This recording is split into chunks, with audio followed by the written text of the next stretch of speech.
Okay, I'm gonna let people in. We have, oh, there's Kubota Kitchen. I'm gonna admit everybody.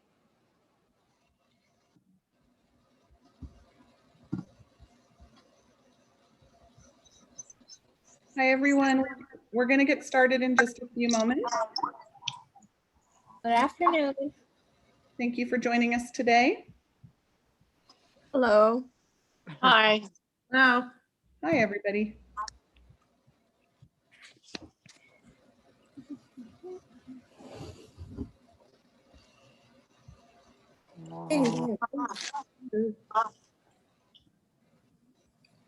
Hi. Hi, everyone. We're going to get started in just a moment. We're just finishing to set up. My name is Sabine Mooney, and I recognize a lot of names and faces that I see in Zoom. I'm joined today by Tu, who was here last time presenting. So she's going to be presenting about whole grain baking today. And then our awesome instructor, advisor, chef, registered dietitian, Jamie Kubota, is going to demo a recipe for us towards the end. So I'm just going to keep an eye on people that are coming in and joining the meeting. But Tu, do you want to get started and introduce yourself? Yes, I would love to. So first, let me share my screen and start the presentation. Present notes. Can you see the presentation? Yes. Okay, thank you. Yes. So good afternoon, everyone. I'm glad to be back with another nutrition lesson. First of all, for those of you who celebrate Lunar New Year today, I wish you a brightful and prosperous year of the ox. My name is Tu. I am a senior student at San Jose State University.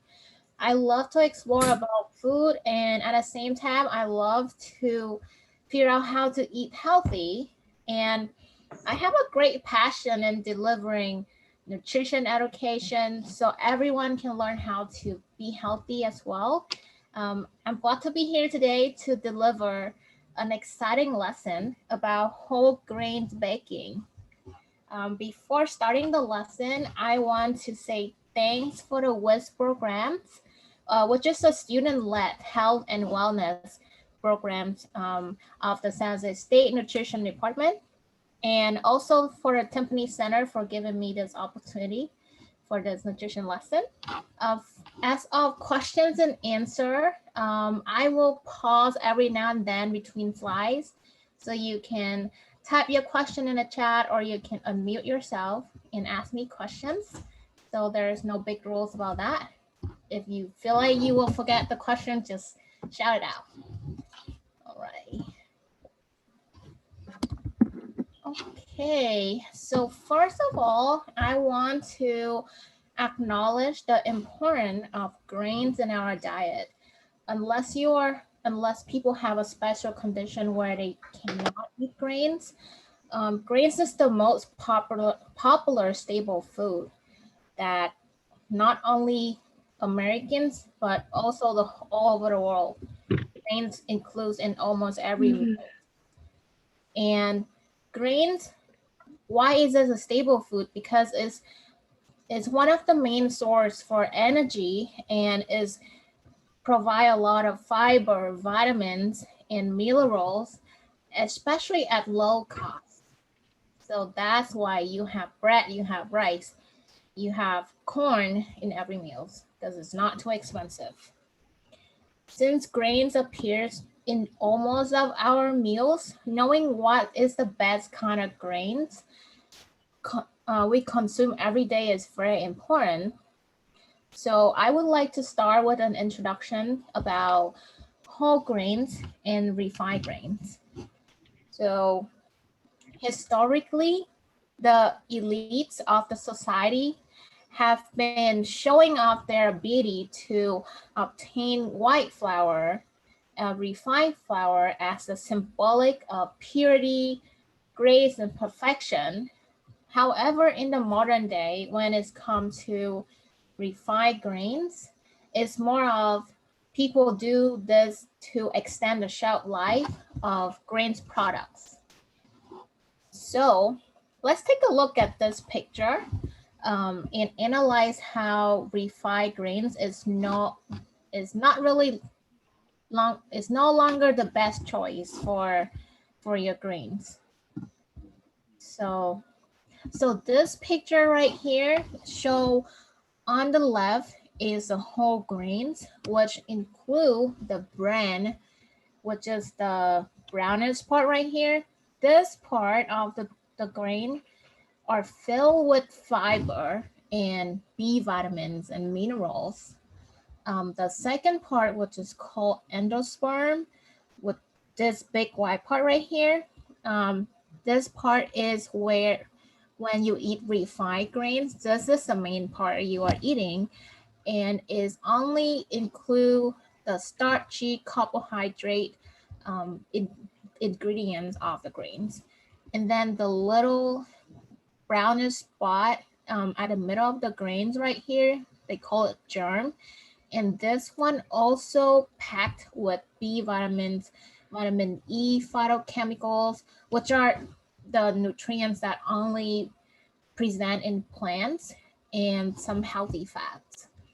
So based on the picture, you can really clearly tell that if you eat something that called whole grains, it means you eat all the nutritious part of the grains, which include the fiber, the starchy carbohydrate, which give you energy, and the germ. So what does this mean? This means that when it's come to baking, choosing whole grains flour instead of refined grains flour is gonna give you more nutritious in your baking goods. All right. So because of the high fiber content, high vitamins, and high minerals, whole grains propose many health benefits, which are listed right here. So eating whole grains reduce risk of certain cancer, heart disease, type 2 diabetes. It can lower your cholesterol and blood pressure. It's improve your digestive health, and you can achieve weight control with incorporating whole grains in your diet. And again, to simply explain why whole grains has a lot to do with weight-related benefits, it is because the high fiber content help to fill you up faster than regular grains, which make you full longer. So it means that it prevent overeating.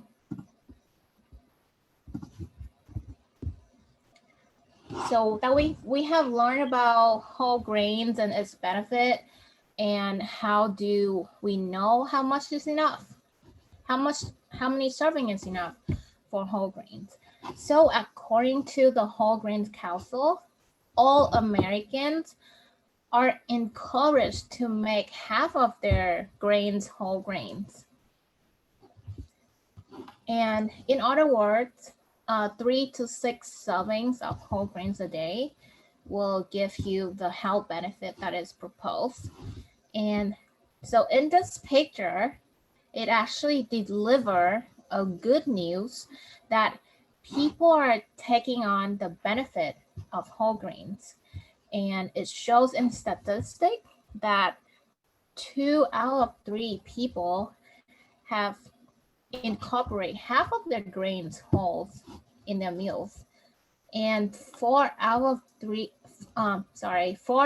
5 of those who nearly always choose whole grains or whole grains products when they go for grocery shopping.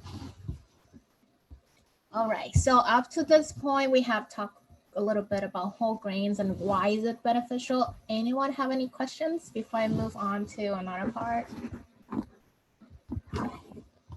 What does the vitamin B, what is the nutrition about vitamin B? So vitamin B is proposed a lot for your brain health. And we usually get big source of vitamin B, people said, is in fish oils, but because grain is such a stable food, and then some people, not many people eat fish all the time or animal products. So grains can be a good source of vitamin B, especially whole grains, Okay. because the bran part of the grains include vitamin B. Thank you. Your vitamin Bs are also extremely important in your ability to produce energy. So you might hear of a B complex vitamin that has many different vitamin Bs, but they are essential for your body to run the metabolic processes to create energy. Okay. Thank you. Yeah, thanks Scott for the input. All right, let me move on to the next part. So now that we have talked about the benefit of whole grains, I would like to introduce to you about the kinds of whole grains that you can explore. So there are many kinds of whole grains, and there are actually only a few of them that we are familiar with. Like even for myself, I only familiar with maybe 2 or 3 items in this list, which are like corn, rice, quinoa, wild rice. But getting to know different kinds of whole grains will give your meals like a lot of varieties. And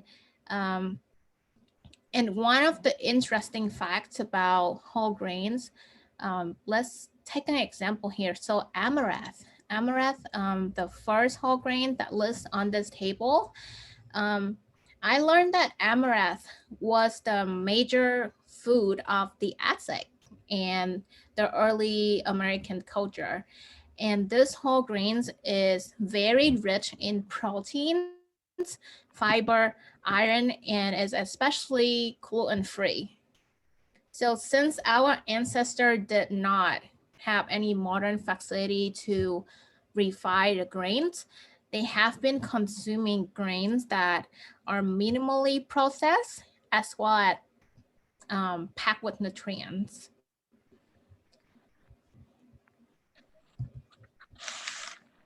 And in order to tell when you are shopping and you see whole grains, is means that it have to be 100% of the original kernels, which include all of the bran, germ, and endosperm to be present to be qualified as whole grains.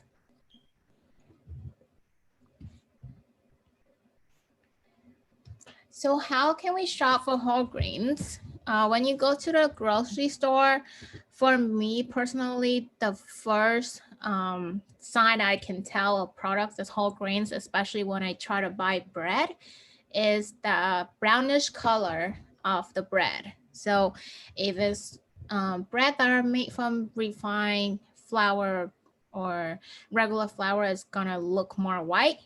Bread that are made from whole grains usually look kind of brownish and nutty. Another tips to spot whole grains is to look at the label, and is that whole grains products usually have whole wheat label, 100 whole wheat display on the label, which is very visual and clear to spot. So I have the picture of the stamp right here, the yellow stamps. So this is actually an optional thing that manufacturer can purchase from the whole grain council in order to include these stamps in their products. But it doesn't, but because this is an optional choice, not many company or manufacturer decide to purchase to have these stamp on their products. And if those products does not have these stamp on it, it doesn't mean that it's not a good product or it's not a good source of whole grains. So you don't have to 100% find some products that have the stamp on it. It's just something that make you spot it easier. There's another way to double check if a product is whole grains is when you look at the ingredient list, and if the first ingredient say whole grains, is also one way that it shows these products are made from whole grains. So because whole grains are such a staple food, is this good to choose your bread, your cereal, your pasta with whole grains? Oops, let's go back. Also, how to shop for whole grains. We should check for freshness because whole grains might not have as long of the shelf life compared to refined grains. You should check for the freshness of the whole grains by maybe just look at it to check if there are any mold. Also pay attention on the expiration day to see when it does expire. And also one important point to when you shop for whole grains is to check for the fiber content, because some products, when they say is whole grain, it doesn't mean right away that this is the best source of fiber or is provide the amount of fiber that you need in your diet. So one way to check for fiber content is to see if they have at least 2 grams of fiber per serving of the whole grains products. That would be in the bread, right? So looking at your bread to make sure that fire bread. I was just going to add something to shelf life. So Tu made a good point, is that whole grains do tend to go bad faster. And that's because they do contain that germ, which has the fat component that's a part of the original grain. And the fat tends to go bad faster. So if it's included, those grains don't have as long a shelf life. So whole wheat flour, for example, has a shorter shelf life. So if you're someone who doesn't go through it as well, you can put that whole wheat flour into the freezer and extend the shelf life that way. I have a question. Yeah. You say to check that there's 2 grams per serving, but these stamps are showing 23 or more grams per serving. So a fiber. So 2 grams of fiber per serving. So considering bread, for example, if you're looking at bread on the shelf, you have to turn it around and look at it. And the reason for that is because there are so many different loaves of bread out there and so many different sizes. And now we see bread manufacturers making, thin sliced and smaller loaves so that the calorie count per slice is lower, right? So you'll see bread varying from about 70 calories a slice to 150 calories a slice. So if you've got a 70 calorie slice of bread that has 2 grams of fiber in it, it's a pretty good source of fiber. If you've got a larger piece of bread that has, 0 or 1 gram of fiber in it, it's not going to be providing you much fiber. It's not going to be providing you the nutrients from a whole grain. So that's what that was related to. But yes, the whole grain content would be higher. And then you also have to look at the fiber content. Okay, thank you. So then on the stickers, where it refers to 23 grams or more per serving or 32 or more per serving, grams of what?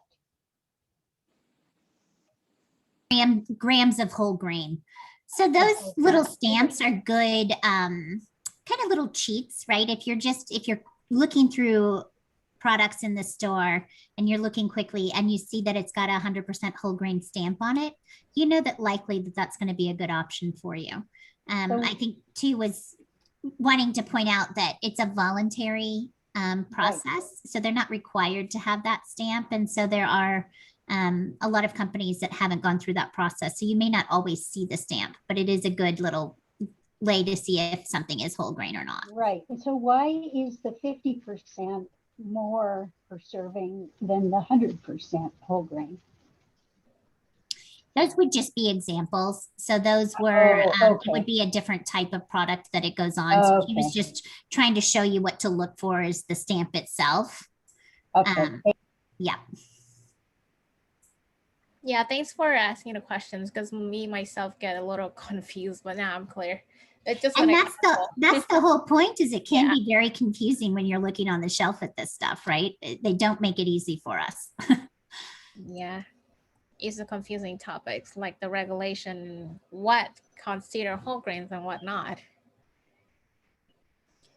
Well, thanks, Jamie. I would like to move on to my next slide.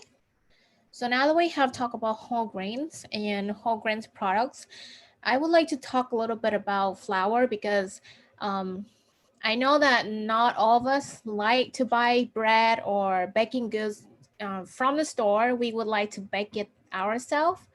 So I would like everybody to take a look about flour and then we can jump into whole grains flour, which is an option that you can choose to incorporate whole grains into your baking.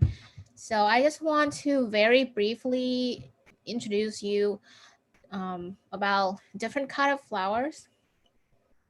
The purpose of this picture right here is to show you how different kinds of flours play an important role in creating a specific texture for specific baked goods.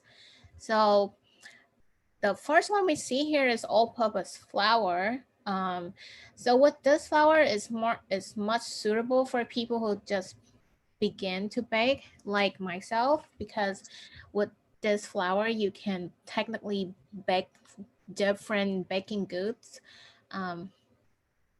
It can be used with a wide variety of products and you can just buy one bag of all-purpose flour and then you can make donuts, you can make croissant, or you can bake bread.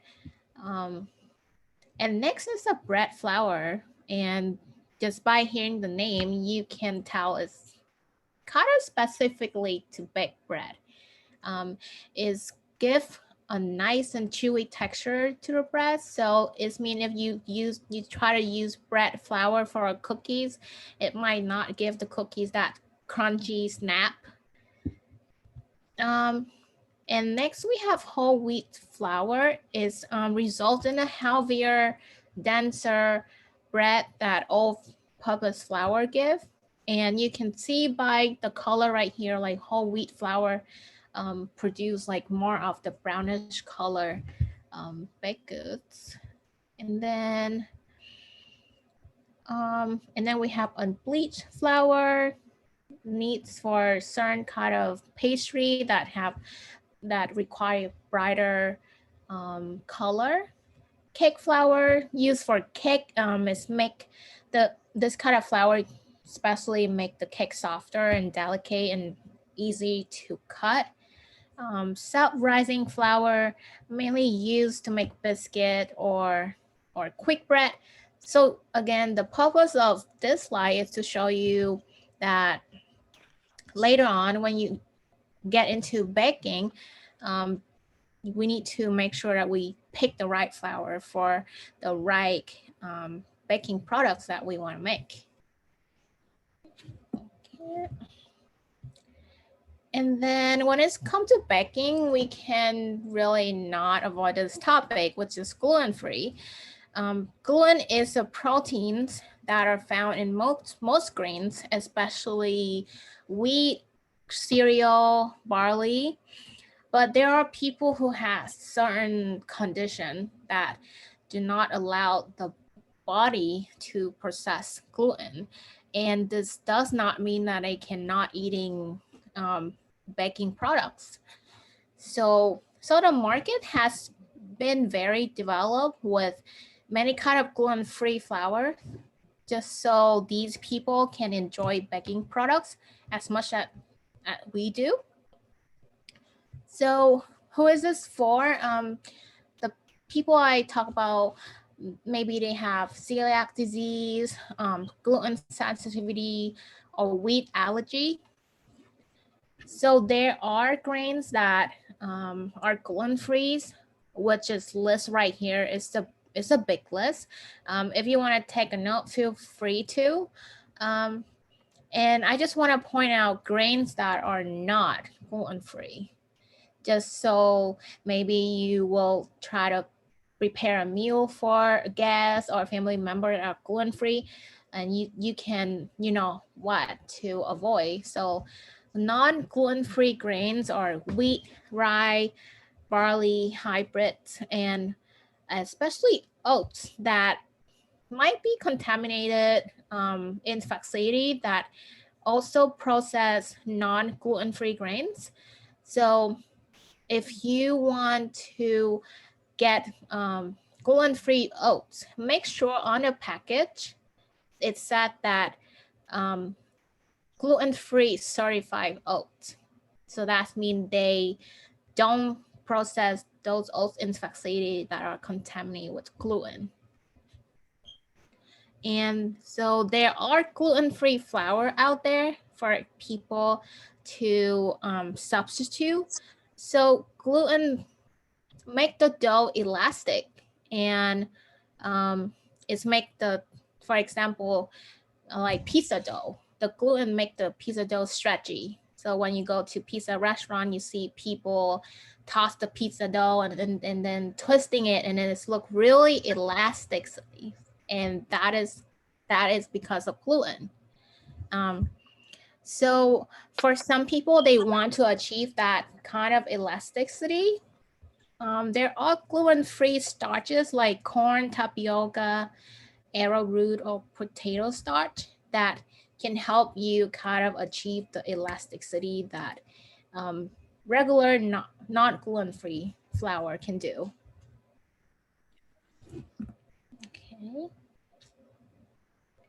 Okay, so let's take a tour to the flour aisles at Whole Foods. Thanks, Professor Kubota, for getting out of her way and snap a very good photos of the flour section.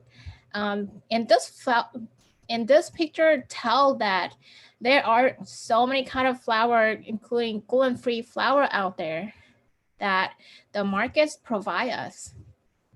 So in the picture, on the top row, you can see there are gluten-free, several kinds of gluten-free flour.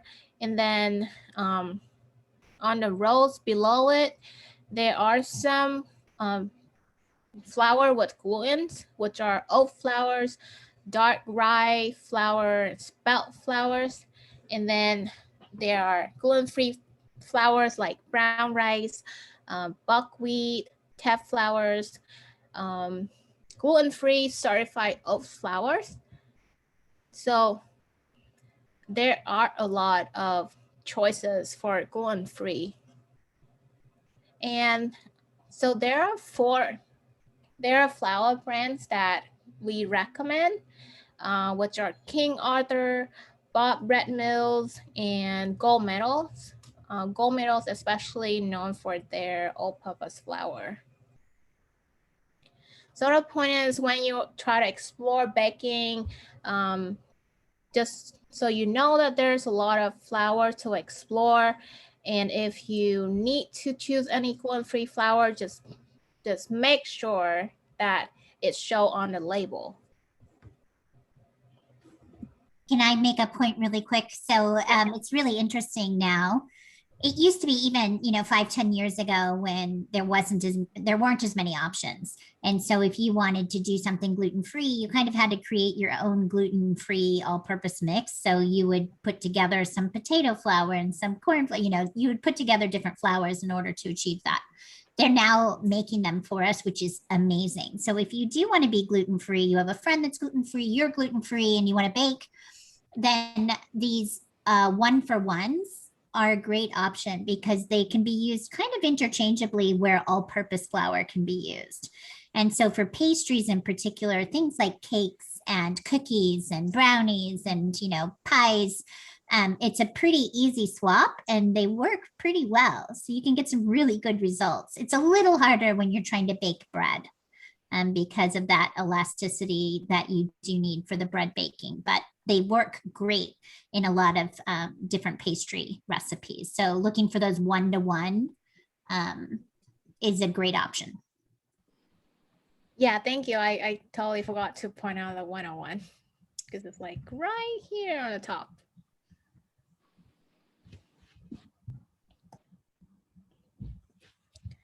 All right, so baking can be closer to perfection with some incorporation of vegetables and nuts just to make baking more nutritious.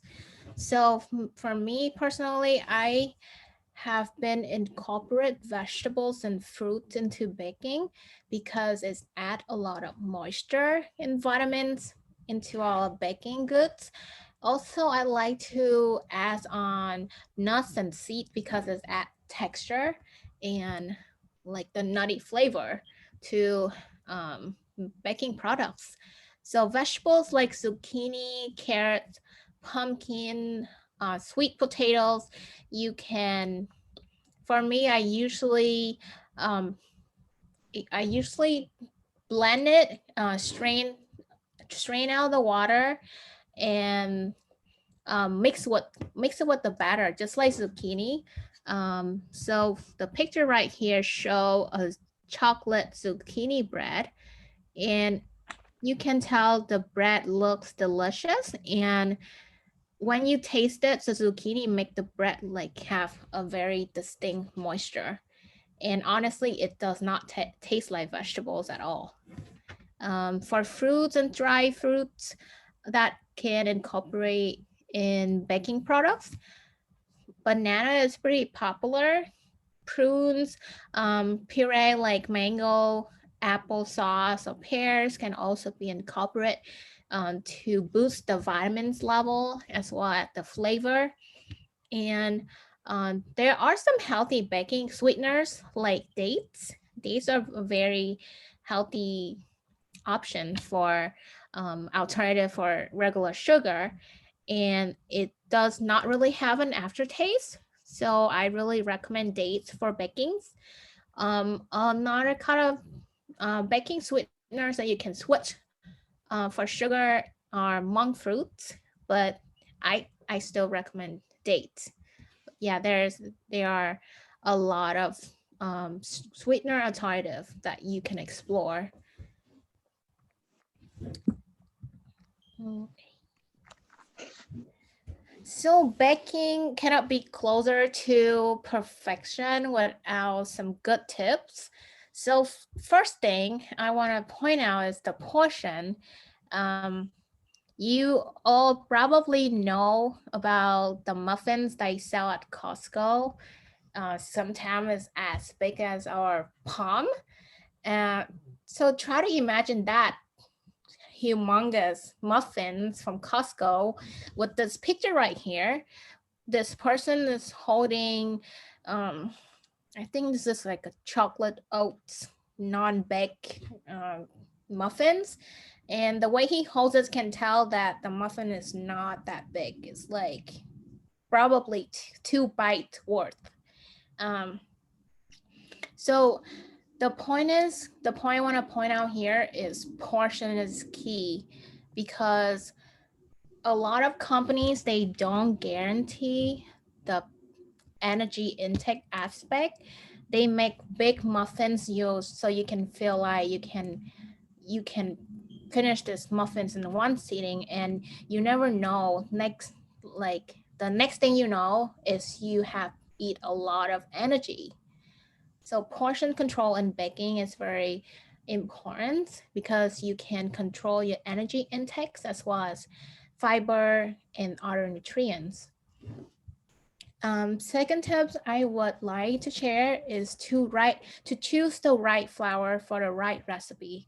So when a person write a bake recipe, they probably go through different kind of flour and see what works and what's not. So closely follow the recipe for what kind of flour is called, because in the middle picture right here, you can see different kind of flour made from different kind of things. Like flax flour, you can see is really dark. compared to, let's say, rice flour. You can see it's like really, really bright. So the point of choose the right flour for the right recipe is that it can help you satisfy the color as well as the texture of the baking goods that you want to achieve. I And- noticed that Yeah. the whole wheat, the cookie that's on the right, when you use whole wheat, the cookie is darker. Yes, that's right. And But it's look then- more crunchy. Oh, okay, but then in the picture of the wheat, it looks lighter in color, the flour, you know, but it will be more brown, huh? Yeah, yeah. So there are many kinds of wheat. So not all wheat looks like this, and not all. So the picture in the middle that show the wheat flour, this might not be whole wheat. Oh, okay. Can I jump in here? Yeah, I'll jump in as that's a good question, though. it's a very good question. So, as someone who teaches food science and food management and culinary classes, I trained as a pastry chef. I'm going to take this one. So, whole wheat has traditionally in the United States been made from red wheat, which is a darker kernel. It's a darker cereal. So, when you grind it, you get a darker flour. There is Okay. now a new form of whole wheat available. It's just recently on the market within the last 5 to 10 years, but now it's pretty widely available, called white whole wheat. And it's actually made from white wheat. So it's a different variety of grain, a different variety of wheat that is lighter in color. So when it's ground into whole wheat, it more closely resembles refined flour. It looks Oh. almost like white flour. And so the picture of the chocolate chip cookies is actually really interesting because it's whole wheat. Then that middle row is white whole wheat. Can you go back one slide? Oh, sorry. Oops. So the first row that you were looking at, which was darker, was made from whole wheat. Yes. We're going back. She's going to find the slide for us. The middle row there was white whole wheat, and then the last one was all-purpose or refined flour. And you can see how closely the white whole wheat actually looks to the all-purpose, right? They resemble each other much more so than the whole wheat, the traditional whole wheat does. And so it's a really interesting substitute. I was telling too when we were talking about this lecture that it came out maybe 8-10 years ago is when you really started to see it. And I remember going to the grocery store and looking at the bread aisle, and Sara Lee had a white whole wheat. And I was so angry. I was like, what are they doing now? Because really, oftentimes these big companies, they fool us into thinking things. And I thought, what are they trying to trick us into now? So I went home and I researched it and found out that they were actually using white whole wheat. Oh, So okay. the interesting thing about it is that you get a lot of the same benefits of whole wheat because it is whole wheat as you do from the traditional red wheats. There's a very small, difference. It's slightly less nutritious because you do get a lot of nutrition from those dark colors, the pigments that are there. But you're still getting a lot of the same benefits from white whole wheat that you would get from regular whole wheat, but it behaves more like all-purpose flour or refined flour, and it looks more like. So it can be used a little bit easier. It can be added into recipes easier. And if you've got someone who just doesn't like whole wheat, they're more likely to accept it than they are the traditional whole wheat. So we're seeing it more and more. You're seeing it in products, and you're able to buy it on the stores, even at the regular supermarket now. If you look for it, you'll probably see it. All right. Thank you. You're welcome. Thanks, Jamie, for helping me with this questions. I learned a lot from that either. All right. All right, so now we have talked about how choosing whole grains in baking provide you more health benefit, such as adding more fiber to your baking products, vitamins and minerals. I would like to introduce you to some recipes and cooking demos that greatly incorporate whole grains into very delicious baking products. So we will have morning glory muffins and savory scones from Sabine. The recipe will be provided, and then Jamie will give us the almond flour brownies food demos, and then you will show us just a little bit of the no knead whole grain bread. Thank you too. Thank Great presentation, and thank you for all that amazing information you shared. So I'm going to share with you after the session is over today. We'll be sending out all of these recipes so you can try them at home. But the first one I wanted to talk about, the Morning Glory. The Morning Glory muffin is a great muffin that is, you can use whole wheat flour for that one. You can add all your favorite dried fruits, your nuts, all of those wonderful things. And it's a really great way. You can also freeze them, and it's a great way to just warm one up in the morning, hence the name Morning Glory muffin. The other recipe that the baked good that I'm going to share with you is a savory scone. This actually, I made some, so we'll just show them to the camera there. Some savory scone. Yes. This one included whole wheat flour. And what I found with this recipe is that the leavening agent, which was baking powder, actually had a pretty significant amount of baking powder in it, about a tablespoon, maybe a little bit more. But that's because the flour is heavier, and so it needs a little more lift for it. This one also included some shredded zucchini. And one tip for when you are including either grated or pureed vegetables or fruit into your baked goods, and Tu touched on this earlier, is to make sure that you're squeezing out excess water. So I grated the zucchini, then I put it in my kitchen towel, and I squeezed out as much water as I could so that the scones ended up nice and fluffy and not too wet and dense. And that's a really good tip for most grated fruits or vegetables that you use in your baked goods. So I'm going to hand it off to Jamie now, and we're going to get an awesome cooking demo. Okay, awesome. So yeah, those are great recipes, and I love incorporating zucchini, carrots, vegetables as much as you can. People are often surprised, like the picture of the chocolate zucchini cake or zucchini bread. You can never see the zucchini in there. You can feed that to people and they would never know there was zucchini in there unless you tell them, right? It just really kind of bakes in. And so it bumps up the nutrition, you bump up the fiber, and it adds all of that moistness to the baked good. So we all know about banana bread. It's super popular, but there are so many ways that we can sneak in or add in. You don't have to sneak them in. You can just add them in. Fruits and vegetables into our baking, and it's a nice way to incorporate healthy things into what we sometimes think of as desserts or snacks or breakfast even, right? So love that. Thank you, Sabine, for showing us those. I'm going to show you a couple of different recipes. So one thing I wanted to show you today is a no-knead bread. Has anybody made no-knead bread or heard of this concept? Yes. No. Yes. Patricia, was that Patricia saying yes? No, okay. Someone said yes. So someone's done the no-knead thing. So that's awesome. I have a recipe here for no knead whole grain or whole wheat bread. And can you guys see can we spotlight my, so everybody sees this? Can you spotlight for the group, Sabine, my kitchen counter? I'll go through this recipe first.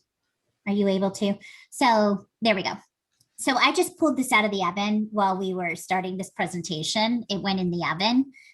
It's a loaf of the whole grain bread. So I'm going to walk you through the process. But essentially, this is a new way to make bread. It was Jim Leahy. I had his book out a minute ago. Jim Leahy out of New York. He's a really famous guy. Anyways, he came up with this, and he calls it the revolutionary no work, no knead bread method. And it really is. It's crazy. What you end up doing is stirring together water, flour, yeast, salt. And all you do is stir it together. And then you allow that to kind of ferment and do its magic. And so you cover it and allow it to sit on your counter for 12 to 18 hours and things will happen to that dough. It will bubble up. I've got one I'm going to show you. And then you take that and you bake it off. So you don't actually have to go through the process of kneading and all these other, the work of making dough. And you can create a beautiful loaf. So he's got a whole book devoted to it. He's got all these different formulas and different recipes for different types of bread using this method. It's pretty popular on, online. So I provided one that was actually, I forget where I found the one from, but a really fun little recipe. So I want to run through that. But first I want to address a question that came through in the chat. Someone was asking about when to use whole wheat pastry flour and when to use whole wheat bread flour. So it really depends, as Chu was saying, on the recipe. So the reason that there are different types of flours, we have cake flour versus pastry flour versus all-purpose versus bread flour, is that they have different levels of protein in them. So the cake flour is a refined flour, and it yields a very low protein flour. So usually about 7, maybe 7.5 or 8% protein, as opposed to bread flours, which can be 11, 12, or even 13% protein. It's that extra protein that adds to the structure of the baked good. So it adds to the elasticity and the gluten development. So the lower the protein content, the more delicate the pastry will be. And for things like bread, what we're doing is we're creating a bread, we're having yeast, and that yeast is feeding on the sugars and the flour that's in the recipe and creating carbon dioxide. And in the oven, that expands. If our bread flour doesn't have enough elasticity or enough strength to it, it can just pop, right? So it won't hold the structure that we need to create bread. So bread is made with a higher protein flour. So that's why you would choose like a whole wheat bread flour for a bread, and maybe a whole wheat pastry flour for more of a pastry, a baked good like a cookie or a cake. I will say that I'm going to be using, and that I did use, the white whole wheat flour in this. So this was made with white whole wheat flour in it. So here's the recipe. Here's the finished loaf, but I'm going to show you the process now because I just want to show you how crazy easy this is if you want to make bread at home. So all you need is a bowl. And so this recipe calls for 2 cups of all-purpose flour, 2 cups of whole wheat flour, and then it calls for yeast, salt, and water. So I'm going to put in my whole wheat flour first. I'm using white whole wheat flour, so let me show this to you. See if you can see it. So this is white whole wheat flour. I keep a bunch of different kinds of flour. So I have cake flour, I have all-purpose flour, I have white whole wheat flour, and I also keep bread flour because I bake a lot and I bake different things. So this is my white whole wheat flour. I do tend to buy it in smaller amounts because it will go bad faster. So I usually keep a smaller thing of white whole wheat flour and a larger thing of my all-purpose flour. So this is going to be the start of the bread, and it is calling for 2 cups of whole wheat and 2 cups of all-purpose flour in this recipe. But the instructions in the recipe said you could also make it with all whole wheat if you wanted to. But I'm down, this is the end of my whole wheat, so I am going to have to do half all-purpose and half whole wheat. So there's 1 cup or 2 cups of all-purpose, and here's the 2 cups of all-purpose and 2 cups of whole wheat. Then I need 2 teaspoons of salt.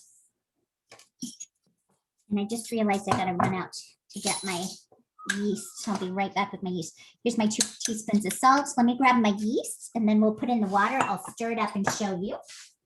What was that now that you put in? You put in Salt. Salt. What? Salt? Oh, 2 teaspoons of salt? Yes. That was 2 teaspoons of Okay, salt. Sorry about that. And then it's 3/4 of a teaspoon of yeast. And I even have other recipes that call for just a 1/4 teaspoon of yeast. So it can be one of those recipes. If you don't have a lot of yeast, it's a great alternative in that regard too. Yeast has been a little bit hard to find during the pandemic. people have started to bake. So that's in my bowl, and all I need to do is stir in my water now. So I'm gonna get my 2 cups of water.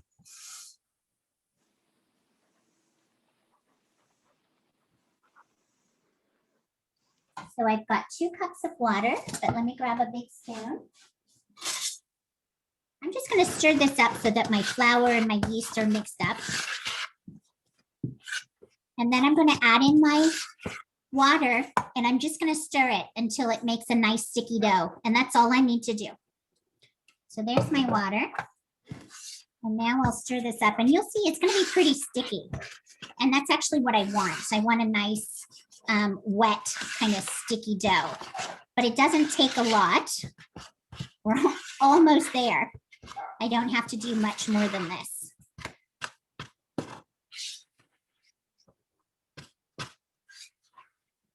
I just want to make sure that all my flour is incorporated, and then I can stop. And that's it. I've got the flour from the bottom of the bowl, and you can see it's sticky. It's pretty wet. That's it. That's all I need to do. And all I'm going to do is cover that, and I'm going to set it on my counter.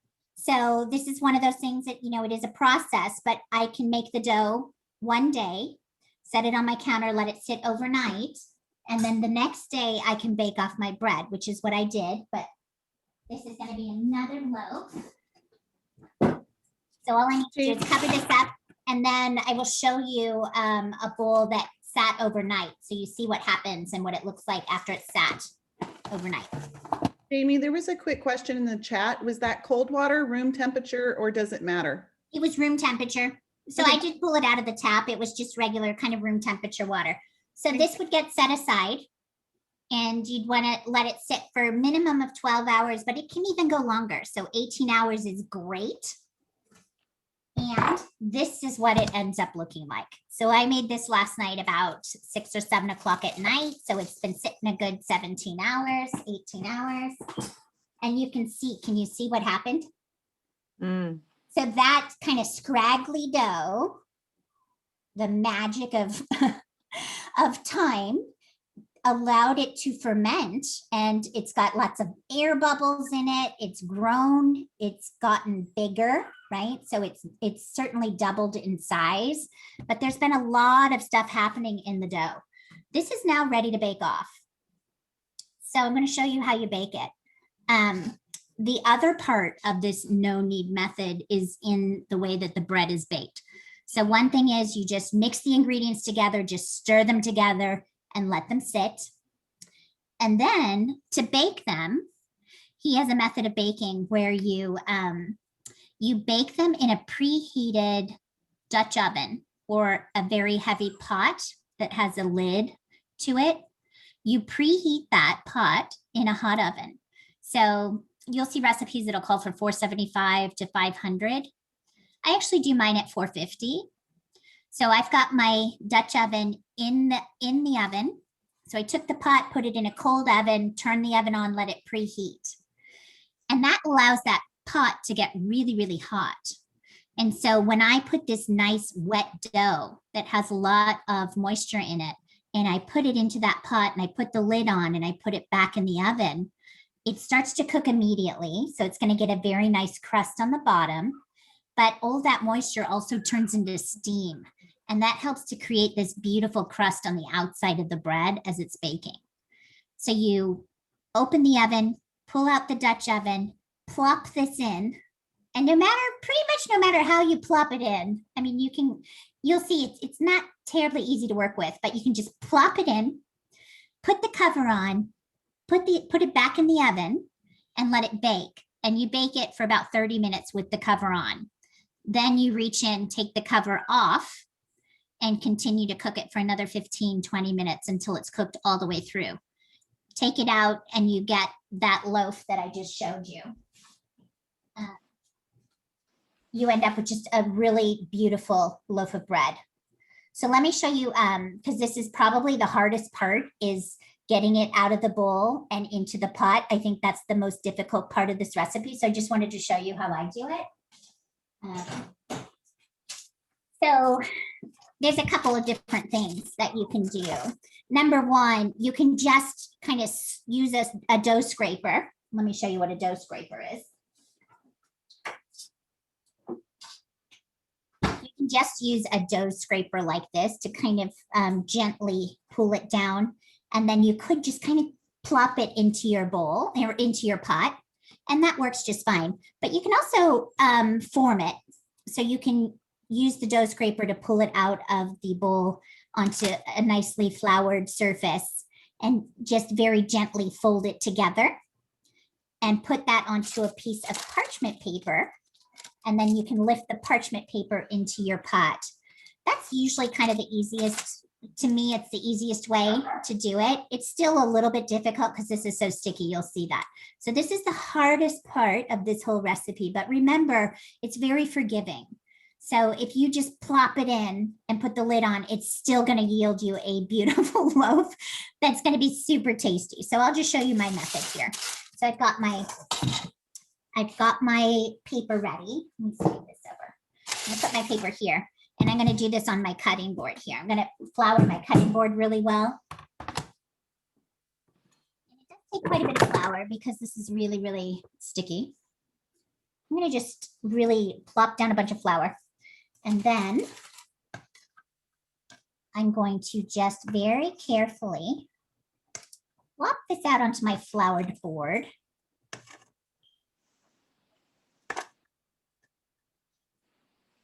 And use a little extra flour in my hands and the dough. And I'm just going to kind of fold that into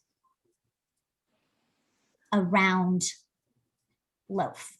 And I'm going to then tip it over upside down and flop it out onto my parchment paper. And you can kind of just, round it out a little bit. Voila, done. I'm going to wash my hands because I'm covered in sticky dough. Amy, there was a quick question, a couple quick questions in the chat. If you don't have a Dutch oven, could you use a covered casserole, like a Pyrex casserole instead? Yeah, you want to use the heaviest pot you've got because what you're doing by preheating it is getting it nice and super hot. So the heaviest pot you've got, they do sell even like a bread cloche. It's kind of a clay cooking vessel that's got a lid on it. So if you end up baking a lot, maybe that's a good holiday gift for you. There are Dutch ovens that are less expensive. Lodge sells just, the regular kind of camp style Dutch oven for about $45, $50. Le Creuset can be quite expensive. Sur La Table also has their own brand, the Sur La Table brand, and I have one of those. It's lovely. It's one of those things that if you get, you'll have for a lifetime. It's really a useful tool. If you don't have it, just use your heaviest oven safe pot. Like if you've got a big soup pot, use the heaviest one you've got that's got a lid.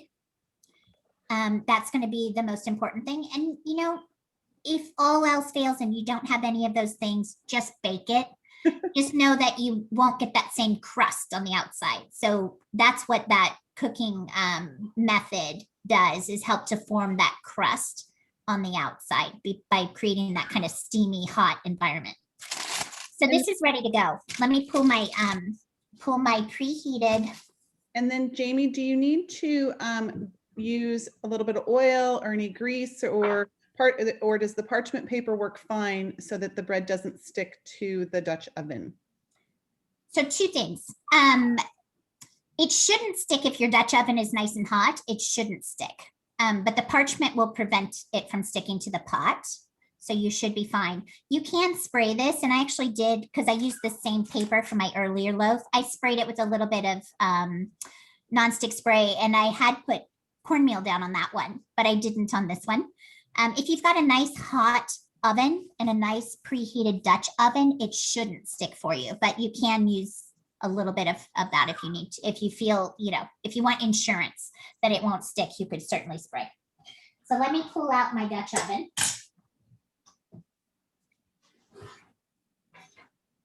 So I'm pulling that out. It's nice and hot. I'm gonna pull my lid off. And all I'm gonna do is just lower this right down in, like that. Lid is gonna go back on, and I'm gonna put that in my oven and put my timer on for 30 minutes.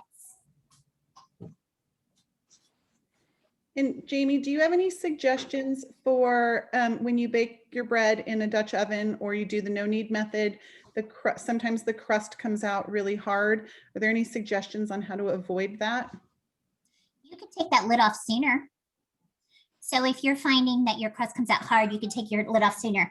I will say that a lot of these recipes are calling for having your Dutch oven at 475, even 500. I do mine at 450. I do mine at 450 for about 30 minutes. Then I take the lid off and I go another 15 minutes usually, and with the lid off, and then I take it out and I get a nice brown crust. I find in my oven, if I do it higher than that, that the bottom crust gets burnt. And my kids don't like that. So I do my sourdough the same way. So I bake sourdough as well. And I use the same cooking method using my Dutch oven to cook my sourdough. And I love it. I love it. So it's one of those things, you know, in French bakeries, the reason that we love baguette so much is that crust, right? It's achieved through special ovens that have a steam capability. So they can inject steam into the oven during that cooking process, and that's how they get those lovely, lovely crusts. Well, we're kind of emulating that through this cooking method. Before this cooking method came up, what I would do is I would take a little pan. And so when I put my bread in the oven, I would take a pan, put a few ice cubes in it, and throw it in the bottom of the oven at the same time. And that would create steam in the oven, and I'd get a nice crust. Yeah. So yeah, if you're doing this and your bread is too hard, your crust is too thick, I would try just lowering the temperature a little. Maybe try it at 450. You can also take the lid off. So maybe put the lid on for 20 minutes instead of 25 minutes and see if that works better for you as well. So sometimes it is a little, it takes a little bit of experimenting to get it right.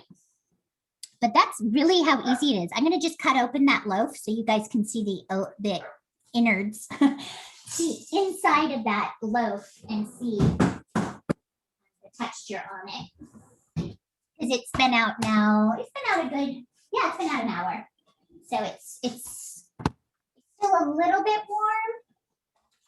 You want to try to let your bread cool down. It's best if you can let your bread cool down at least an hour out of the oven before you cut into it. That's usually really hard. It always smells so good that people just want to cut into it right away. The texture of your bread will be better if you let it alone, let it sit. So do try. I'll open this up and you can see. Ooh, yeah. We got a nice loaf. Got some nice big air holes there. It's hot. You can even see the steam coming off of it. It's still warm inside.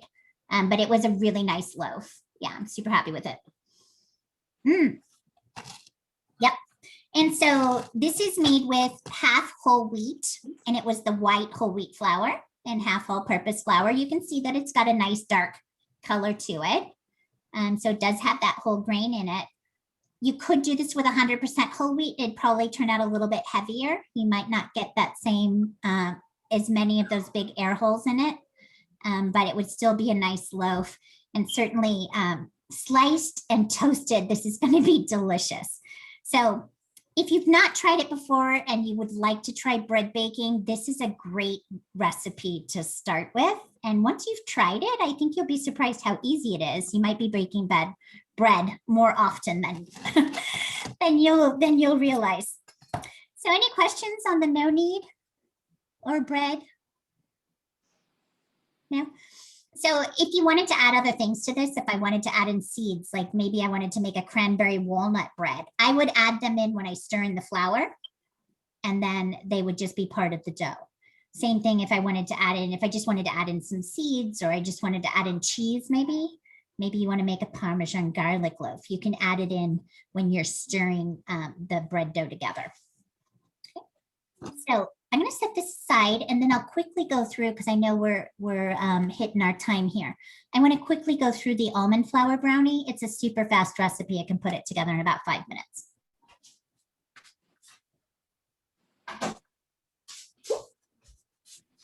And just a reminder for everyone, we're going to be sending out the recipes after the session. We're also recording the session, so if there's anything you want to go back and look at, we will provide the YouTube link there as well. So this is going to be a quick almond flour brownie. There's different recipes. I have a couple different recipes that I use. This is a great one. It incorporates cocoa into the mix, and it's super easy to put together, and it's gluten-free. It's made with 100% almond flour or almond meal, and there's no flour in it at all. Okay, so this one is it incorporates melted butter, sugar, salt, extract, vanilla extract, cocoa. Then you stir in eggs, and then we stir in our almond flour, and it's got a little bit of baking powder. Throw it in the oven. So I'll put it together really fast. This is my sugar. And here I've got my melted butter. So it's 5 tablespoons of melted butter, my sugar, my cocoa. Oops. It also gets, half a teaspoon of salt. Then it gets some vanilla. So this calls for a teaspoon of vanilla. I'm going to put a little splash of vanilla. And then my secret ingredient, because I like it in brownies, is coffee extract. So I'm going to throw in just a touch of coffee extract.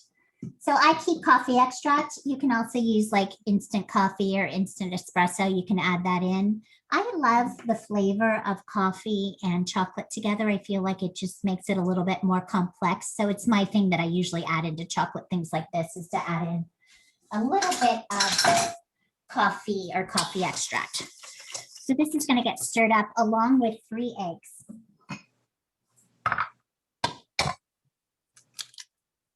And we're talking about almond flour here. And so there's no danger of overmixing this, right? The reason that you get overmixing in baked goods is because you initiate the process of gluten formation, and then you strengthen the gluten that is formed. So that's a danger when you're working with flours that contain gluten. But because this doesn't contain gluten, I don't have to worry so much about that. So I don't have to worry too much about overmixing.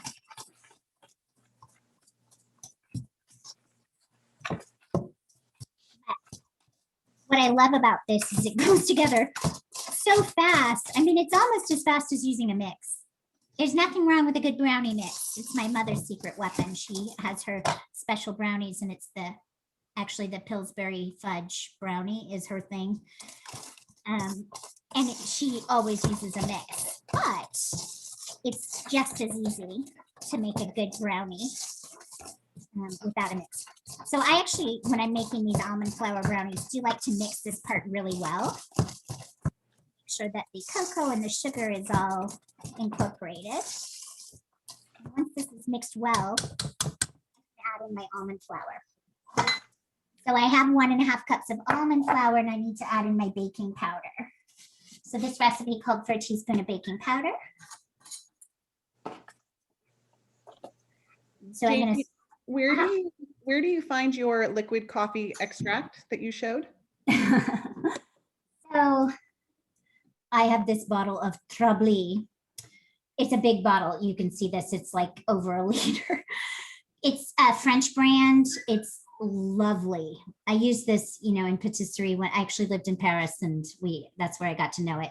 It's my favorite extract. It's quite expensive, but this bottle of coffee extract will last me for years. So I think I spent like $50 or $60 getting this off of Amazon. But again, it will last me 50 or 60 years. There are some other brands, like I think it's one of the brands that does vanilla, Masri. They have a really nice vanilla extract. They sell a number of other extracts, and they've got a coffee extract that's quite good and comes in a smaller, more manageable bottle. So that's a good one. But also, really truthfully, these instant coffees or instant espresso is a good option. So if you've got this in your cabinet anyway, you could use this. Yeah. it's another one of those things too, like cake recipes often call for water. A swap that I always make is decaf coffee for the water. And then you adding in your coffee flavor in the same amount, right? So if it calls for a cup of water, then I do a cup of decaf coffee in its place. You could use regular coffee for sure. I usually use decaf because I know my kids are going to eat whatever I'm making. So I just tend to default to decaf. Any coffee would do.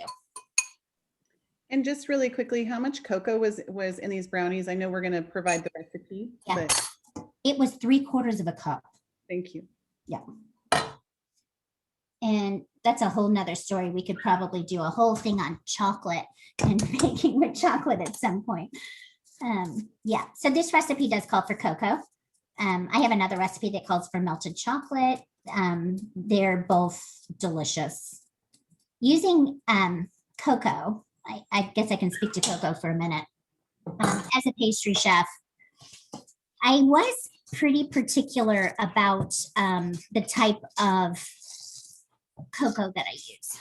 It does make a difference. So do try to find good cocoa. Use the best cocoa that you can get, because there is a difference in flavor. Like if you have the opportunity to try Valrhona cocoa, Valrhona is a French coffee or French chocolate producer. They make some of the finest chocolates in the world. It's used widely in France. You can buy it at Trader Joe's, Valrhona, right? It's usually at the checkout center. They've got some little bars of Valrhona, so it's a good way to taste it. They make incredible cocoa powder that's so good. Like if you taste it, you don't mind eating it. Whereas if you get one of the less expensive or the cheaper brands of cocoa, you can't put it in your mouth and taste it, right? So that is one thing that I do suggest is, when you have the opportunity to get some good cocoa. I bake a lot, so I buy it in big portions. And actually, Costco right now has a great cocoa available. I'll show you the bag. I like it because number one, it's a nice cocoa, and number two, it's fair trade. So I've been using this and I really, really like it. It is a nice cocoa. It's organic, it's fair trade, so that you know that it's produced in a sustainable way. That is a whole nother discussion we could open up about sustainable eating practices. Maybe we'll do that one day. Okay, so there's my brownie batter. Let me just show you how I fix my pan. So I have a square pan here. The recipe you'll see when you get it calls for a round pan. I just like my brownies in squares, so I switched out. Instead of using an 8 or 9 inch, I'm using an 8-inch square, and it's fine. Those are relatively the same size, so it doesn't affect you couldn't go from an 8 or 9 inch round to a 13 by 9 inch pan, obviously, but these are similar enough that I can make that swap. Regardless of my pan, I like to layer it or line it with foil, because brownies in particular are known for being difficult to cut. If I line this pan with foil, I'm going to put a piece of foil in each direction. After they bake, I can lift it up out of the pan and onto my cutting board, and I can cut them much more neatly. So I'll just show you how I usually do this. Is I folded my strips of foil so that they were exactly the length.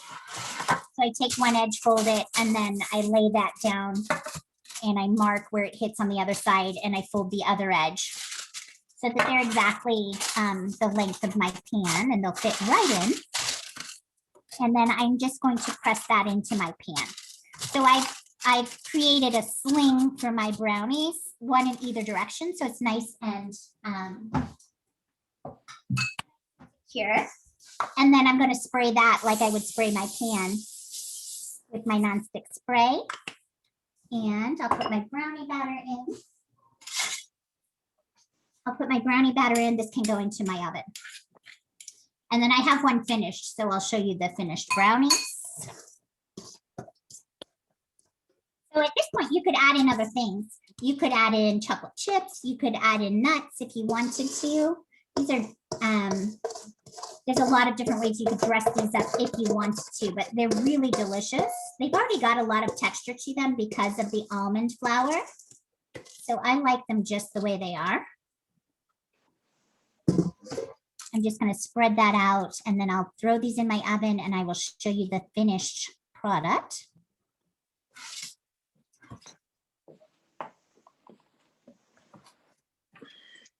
Voila, done. If my kids were around, they would probably want to have the spoon in the bowl. I'm going to throw this in the oven and bring out the finished product. Are these baked at 350 or They were.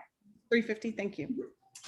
So here is a batch of finished brownies, and I'm going to pull it out of the pan so you can see what I'm talking about when I was mentioning the reasoning for this, the way of fixing the pan. So now I can just, these are slightly warm. I pulled them out of the oven just before we started our presentation. I can just lift this right out and onto my cutting board. Voila, done. And now I'm going to be able to get a nice cut on those. So I'll show you. These will cut up nicely. And I'm going to get a good 8 brownies out of this. And they'll be, to me, they're perfect size brownies. Some people might think they're a little small. It goes back to portion size. It becomes what you get used to.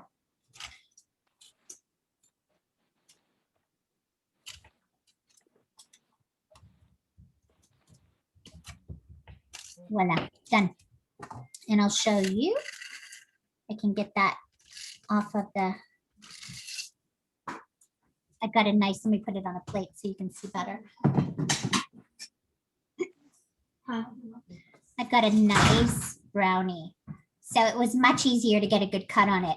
When you drag your knife through when they're still in the pan, you often rip up the top of the brownies. It's really hard to get a nice cut on them. So this will give you a nice professional brownie.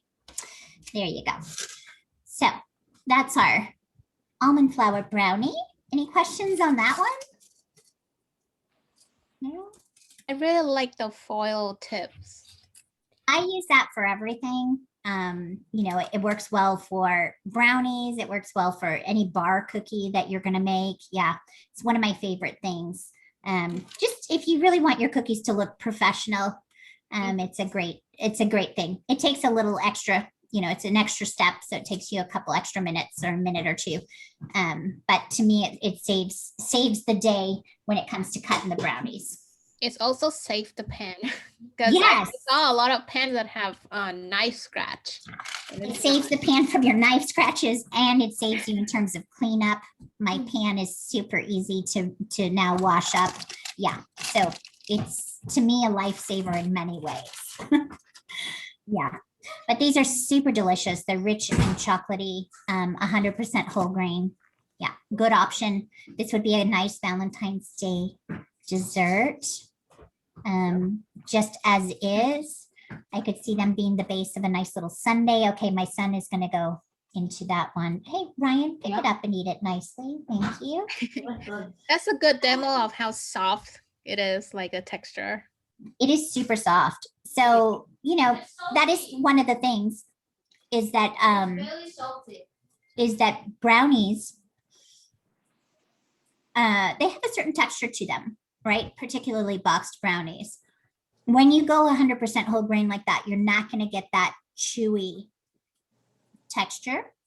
These are a little bit on the, I wouldn't say crumbly. They're still quite fudgy. You can see how, you know, moist and dense that is. It's still quite fudgy. I'll take a little taste. But they're certainly not going to be chewy. I think they're delicious. I added salt into these because that's my thing. I always add a little pinch of salt. My son is saying they're too salty, but I think they're perfect. Yeah. Yeah, I like to put salt in the baking too. It's kind of like boost the sweetness. It does. It's food science. It is. All righty. Are there any other questions? I think it's So just looking ahead at what we're going to do, Tu is going to be presenting along with some other senior community nutrition students in a couple of weeks. Do you want to talk about that too?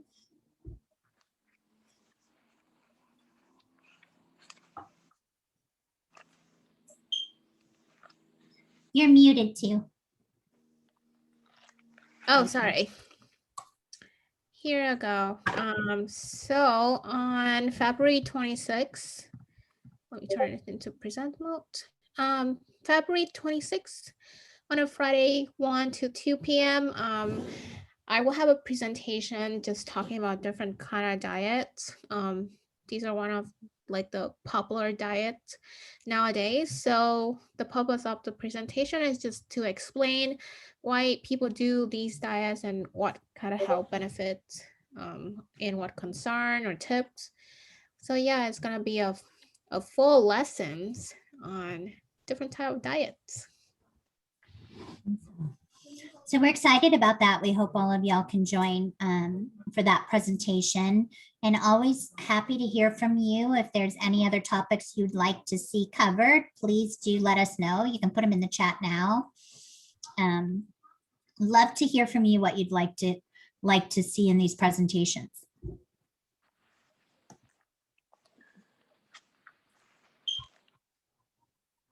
And the recipes will be coming. We'll have Dr. Jen send out the recipes through the Timpany email. Alrighty. Well, if there's no other questions, I think we can sign off for the day. Thank you, everyone. Thank you too so much. Thank you. You're That welcome. was- Thank you so much for participating. That was very good. Happy Valentine's. Thank you all. Thank you. Thank you. Bye-bye. Bye. Okay.